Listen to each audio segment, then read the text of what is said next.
We're only at the beginning of people dreaming up endless possibilities and ideas of how they can use their buildings more efficiently. You're listening to Smart Thinking, a podcast from WSP. I'm Matthew Marson, taking you on a journey into smart buildings. In this episode, Output Matters, we'll be discussing how to measure productivity. Joining me in the studio is the Commercial Director of Cordless Consultants, Steve Jarvis. Steve's 30-year career spans the ICT services, system integration and consultancy market in both the public and private sectors. Today he manages commercial presence and growth to help deliver holistic IT, AV and communications consultancy from strategy to delivery and ongoing support. Welcome, Steve. And first question for you is, in your view, what is a smart building and how can it help clients? Well, from a productivity perspective, Matthew, I think measuring the productivity of your staff and businesses has always been one of the major challenges of many organisations. I think there's plenty of evidence to show that people perform better if they have the right space to work or to do the work they're undertaking, whether that be private focused activity, teamwork or presentation spaces, always with the right access to the right information and data at all times. Smart and intelligent buildings are enhancing and supporting the demand of users in these spaces. And do you think that's why there's now such a focus on productivity in the built environment? Absolutely. We know that there are hours of time wasted travelling between sites, and things like BC have obviously been addressing that for years. But also, going into meeting rooms, the tech that people use in a meeting space. We recently measured this for a particular client who, on average, spent 15 minutes getting the IT and the AV working in each meeting room before a meeting. Wow. When they have over 900 meetings a month, that's a pretty big drain on their productivity. The workplace is no longer just a simple container for your business and your workforce.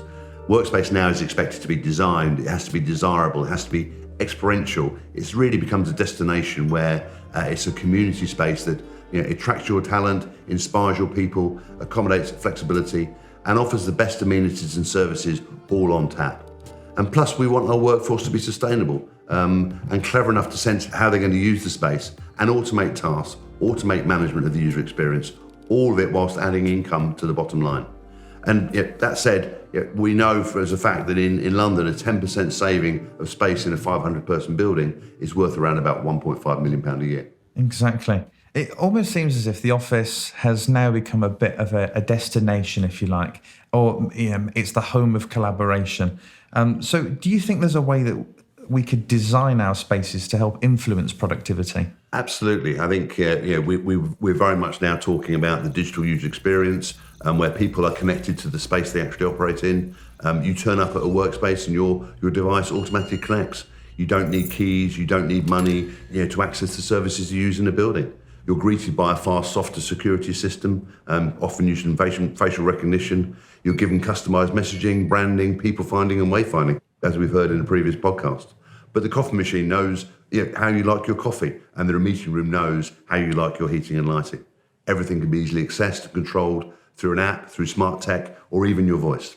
Beyond the technology, do you think there are physical interventions that people can do? Perhaps it's certain types of work settings, etc. Completely. The concept of activity-based and agile working, about adapting the type of space for the type of role that's being performed, is something we're seeing is becoming commonplace in most headquarter buildings and office buildings today. I'm really starting to believe that you can't do activity-based working without some of the tech that you mentioned. Completely. The two go hand in hand. You have to be considering the tech right from the outset of these projects. We've seen many people trying to adopt an agile-based environment, but the technology has inhibited it and not supported it. So do you think there is an accepted way of measuring productivity? If you can't measure it, you can't manage it. And absolutely, in an output-based world, being productive increasingly means having access to the right information at the right time, all at your fingertips.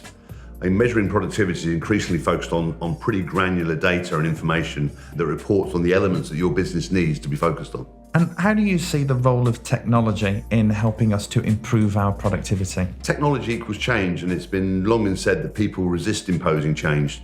Well, that really begs the question, should these types of people even be working for you today? As a consultancy, we've seen so many times that technology sits there lying dormant in an organisation because people don't know how to use it. Basically, people vote with their feet, opting for tech that will offer peace of mind and anticipate their needs. So your people need to use tech to find a way to work or leave if they can't. So don't invest in tech for tech's sake. Involve your users in the tech research, involve them in the tech design and tech decision making. Employing expensive change managers at the end of the workplace technology program is locking the stable door after the horse has bolted. I couldn't agree more. And it's almost important, I think, why you would get them involved as part of that process is because productivity is different for everyone, maybe every department. So, in a bank kind of transaction clearing center, it might be the number of transactions you can clear in an hour. Whereas, let's say you work in an innovation function, it could be the amount of patents that you file in a year or something. Exactly. And obviously, there's lots of different tools to help you do that. And it's more and more measured. I mean, we've got one or two clients who are trying to measure the amount of interactions and collaborations their staff have on a daily basis. Exactly. I was working with the CEO of an investment bank who basically wanted to see if collaboration was proportional to the output of their team because he just really hated the idea that he was paying for a space for people to be in where they would sit and email each other when they could just get up and have a conversation. Completely, yes. And people like Marissa Mayer at Yahoo making all her staff coming back and work in the office because that's where the good ideas come from. Exactly. That's probably why IBM, which is, I suppose, the home of the telecommuting employee, has sort of said, guys, you need to come back to the office. Completely. Totally agree with that. But do you think with all this measurement of productivity that we might be taking it too far?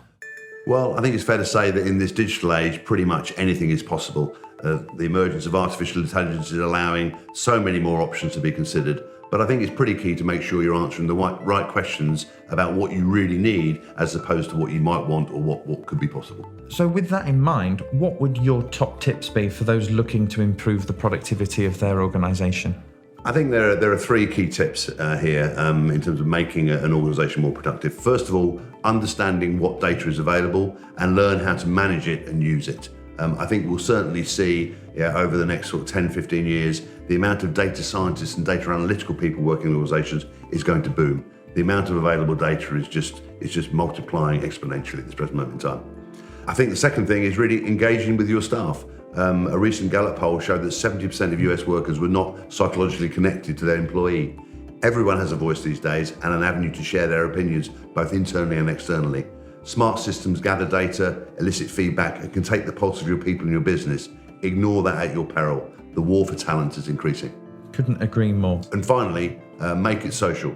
Your workplace strategy, the design of your spaces, and the enabling smart technologies must be considered holistically. Great social spaces, excellent coffee, and food enhance the way your people interact and share information. The best businesses embrace this philosophy. Okay, that's really interesting. Have you got an example of how a client has been successful in using technology to deliver more? I think fairly well known is the Edge in Amsterdam with over 40,000 sensors in their office, which detect movement of people through the building, and the resulting data is used to better manage their working environment. That's made the application into the organisation increase fourfold, and absenteeism is down by 60%. Also, you have the Hive in Paris. They have halved their energy consumption in 3 years, and the data they've gathered on occupancy, as well as the process of continuous feedback from staff, has ensured they can respond quickly to the views of their workplace based on hard data and evidence. So there's lots going on out there. We've got the technology in place. We just need organisations to get on board and consider what's right for them. And think about it from the beginning. Yeah. Thank you very much. A big thank you to Steve Jarvis, Commercial Director from Cordless Consultants. Thank you, Matthew. In the next podcast, Evelyn Hogan from Cordless Consultants will be guiding the way as we talk about location services. If something in this episode has piqued your interest, then have a chat with us. Email smart@wsp.com. You've been listening to Smart Thinking, a podcast from WSP. I'm Matthew Marson, and thanks for listening.